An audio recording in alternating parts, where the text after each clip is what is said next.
since you're a diehard lover of the Chiefs, but even particular offensive line play, to see the thick six, as it's now being known in the NFL, when a big man scores a touchdown, if that delighted you the most out of the Sunday night victory? Well, it was phenomenal. When he checked in, Lindsay was sitting next to me. I have it on video. I said, babe, don't watch anyone but number 73 right here. Okay. Just keep your eyes on 73. And, did you get the pictures I sent you earlier? I did indeed. We have them already. Figured you might want to go in that direction. Go for it. Yeah. So 1994, Joe Valerio scores a tackle-eligible touchdown from Joe Montana against the San Francisco 49ers.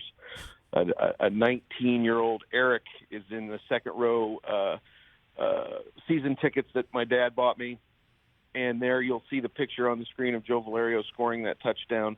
And right behind Joe Valerio, if you zoom in a green polo, I have no idea why I was wearing that, and a black Chiefs hat, there I am cheering on the tackle-eligible touchdown. Last night, yes. Nick Allegretti checks into the game. I tell Lindsay, do not take your eyes off 73. Yes. He even fooled me when he threw down what you say is the future defensive player of the NFL. Shucked him like a sack of potatoes, went in the end zone, caught the touchdown. Unbelievable. Lindsay looked at me like I was the prognosticator of all prognosticators. She's like, you totally just called that. And I'm like, yeah, 100%. So it was quite a full circle moment for me last night to have the same view, same corner of the end zone that Joe Valerio scored one of his 4 touchdowns in Kansas City. Nick Allegretti picked it up last night. Unbelievable moment. It was great. Look, we had a tight end catch a touchdown, a wide receiver catch a touchdown, a running back catch a touchdown pass, an offensive lineman catch a touchdown pass, and we had a tight end throw a touchdown pass. I'd say it was a pretty good offensive night. Soup to nuts, man. I'll tell you what, Eric, the guy who I would be excited about the most is Jerick McKinnon. It looks like they've got themselves somebody that is another weapon that provides a matchup problem for a defense that already has enough of that to deal with on their plate with everybody else coming at them with Mahomes. You know, it's fresh legs, and Jerick's always been a good player when he's healthy, and he's got fresh legs right now. I mean, I'm going to go ahead and, you know how I'm a homer, but I'm just going to go ahead and chalk this one up to Brett Veach again because, you know, Veach, everything's calculated, right? And Coach Reed and him, they know what they're doing. And I met Jerick during training camp when I was up there doing Randy Reed. He was the guy I was working with on the ladder drill. Hot coals got a whiz, hot coals got a whiz. Great guy, awesome dude. Yes. And like you, I'm like, well, when's Jerick going to get the ball? It's like, well, now we know when Jerick's going to get the ball. And he just steps in, and he reminded me of Jamal Charles out there. That's a huge heaping spoonful of praise right there. That's I mean, the way he hit the hole and then moves. I mean, he looked a little like Jamal, in my opinion. And you got a Kansas State guy to root for now too. I mean, you must be out of your mind with Pringle and everything else going like this. So let me tell you about Byron Pringle.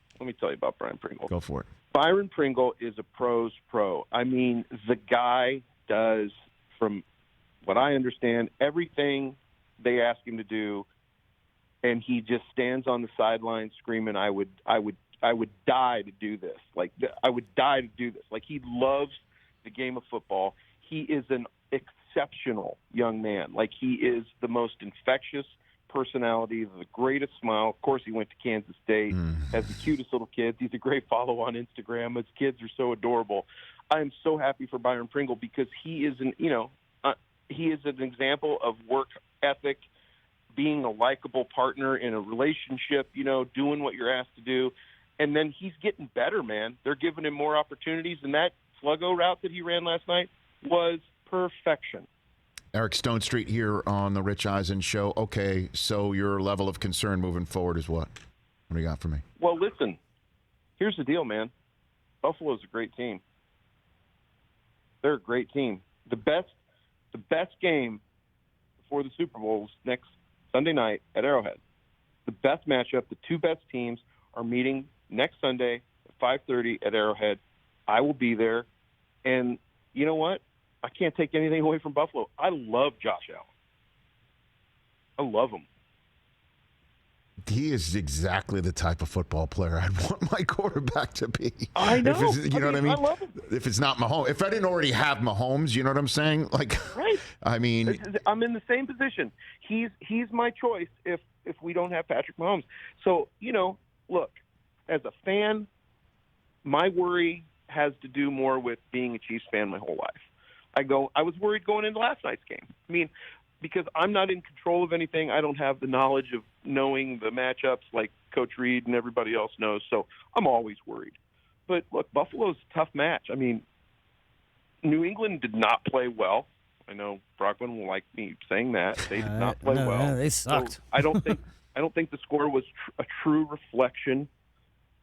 But I mean, Buffalo's incredible. I mean, if we play like we played last night, they play like they played last night, the advantage goes to us, I think, slightly just because of home field. hey, you watched all the way to the end. Thanks for that. Watch more right here.